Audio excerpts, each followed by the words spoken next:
नबी अल्लाह। इस वक्त हम एक ऐसी दरवेश शिफ्ट हस्ती की बरकत मनवर पर खड़े हैं जिन्होंने अपनी सारी ज़िंदगी हुज़ूर नबी करीम सल्लल्लाहु अलैहि वसल्लम की मिदहत और तौसीफ़ व सना के तराने पढ़े हैं और अपनी सारी ज़िंदगी को हुज़ूर अकरम सल्लल्लाहु अलैहि वसल्लम की नात खानी के लिए वक़्फ़ किए रखा। जनाब राना हाजी राना दलदार अहमद साहब, इनकी सारी ज़िंदगी हुज़ूर अकरम सल्लल्लाहु अलैहि वसल्लम की सनाखानी में गुजरी है। आज हम उनके दोनों बेटे जनाब राना रियाज अहमद और राना इफ़ज़ाल अहमद के साथ उनकी मरकज़ मनवर पर हाज़िरी दी है और यहाँ हम नाते रसूल मकबूल पेश करेंगे और दुआए खैर करेंगे, इनके लिए दुआए मग़फ़िरत करेंगे।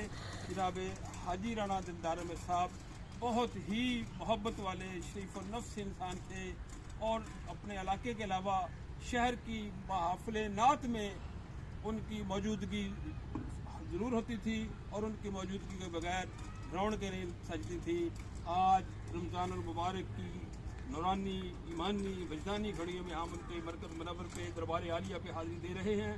तो मैं बिला ताख़ीर उनके छोटे फरज़ांद जनाब राना इफ़ज़ाल अहमद साहब से गुजारिश करता हूँ कि वो बारगाह रिसालत माम में हदिया इज़्ज़त पेश करें और अपने वालिद गिरामी को साल स्वागत।